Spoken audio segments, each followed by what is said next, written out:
ಕ್ರೀಡಾಭಿಮಾನಿಗಳೇ, ಪಕ್ಕಾ ಸ್ಪೋರ್ಟ್ಸ್ಗೆ ಸ್ವಾಗತ. ಇವನು ತನ್ನ ಆರಾಧ್ಯ ಗುರುವನ್ನೇ ಮೀರಿಸೋದಕ್ಕೆ ಹೊರಟಿರೋದಂತೂ ಸ್ಪಷ್ಟ. ಇವನು ತನ್ನ ನೆಚ್ಚಿನ ಆಟಗಾರ, ರೋಲ್ ಮಾಡೆಲ್, ತನ್ನ ಮಾನಸ ಗುರು ಯುವರಾಜ್ ಸಿಂಗ್ ರನ್ನ ಮೀರುವಂತೆ ಆಡಿ ತೋರಿಸೋದಕ್ಕೆ ಹೊರಟಂತಿದೆ. ಅದನ್ನ ಪದೇ ಪದೇ ಸಾಬೀತುಪಡಿಸ್ತಿದ್ದಾನೆ. ಫೇಲ್ ಆಗ್ಲಿ ಸಕ್ಸಸ್ ಆಗ್ಲಿ, ಪ್ರತಿ ಇನ್ನಿಂಗ್ಸ್ ಬಗ್ಗೆಯೂ ಯುವಿ ಜೊತೆ ಹಂಚಿಕೊಳ್ತಾನೆ, ಬಯಸಿಕೊಳ್ತಾನೆ, ತಿದ್ದಿಕೊಳ್ತಾನೆ. ಅಭಿಷೇಕ್ ಶರ್ಮಾ ಭಾರತೀಯ ಕ್ರಿಕೆಟ್ನ ಬಿರುಗಾಳಿ. ತಾನೆಂತಹ ರನ್ ದಾಹಿ ಆಟಗಾರ ಅನ್ನೋದನ್ನ ತೋರಿಸುತ್ತಲೇ ಬಂದಿದ್ದಾನೆ. ಈ ಸಲವಂತೂ ಹೆಡ್ ಜೊತೆ ಸೇರ್ಕೊಂಡು ಅತ್ಯದ್ಭುತ innings ಕಟ್ಟಿದ್ದಾನೆ.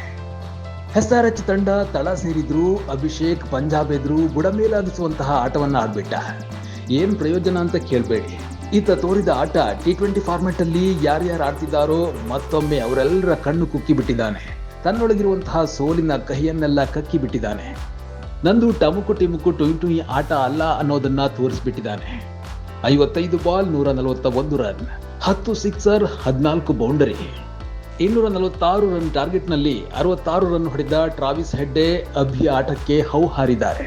Nicolas Pooran, Priyansh Arya ಅವರು ಇವರು ಅಬ್ಬಬ್ಬಾ ಅಂತ ಅಚ್ಚರಿ ಪಡೋ ನಡುವೆ ಅಭಿಷೇಕ್ ಯುವಿ ಅಂಡರ್ನಲ್ಲಿ ಥಂಡ ಹೊಡೆಸೋ ಹಾಗೆ ಪಿಚ್ಗೆ ಕೆಂಡ ಹಾಕಿ ಹೆಡ್ಡ ತೊಡ್ತಿದ್ದಾನೆ. ಅಭಿಷೇಕ್ ಅತ್ಯಂತ ಪ್ರಳಯಾಂತಕ ಬ್ಯಾಟರೇ ಸರಿ.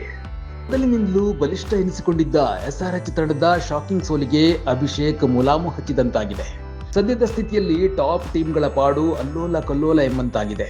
ಬೌಲರ್ಗಳ ಪಾಡು ಕೂಡ ಅದೇ ಆಗಿದೆ. ಇನ್ನು ಬಾಕಿ ಇದೆ. ಮೇಲಿದ್ದವರು ಕೆಳಗ್ ಬಂದು, ಕೆಳಗಿದ್ದವರು ಮೇಲ್ ಬಂದು, ಇನ್ಯಾರೋ ಫೈನಲ್ಗೆ ನುಗ್ಗಬಹುದು. ಕತೆ ಇನ್ನೂ ಇದೆ ರೀ. ಕಾಯೋಣ, ನೋಡ್ತಾ ಇರಿ ಪಕ್ಕಾ ಸ್ಪೋರ್ಟ್ಸ್.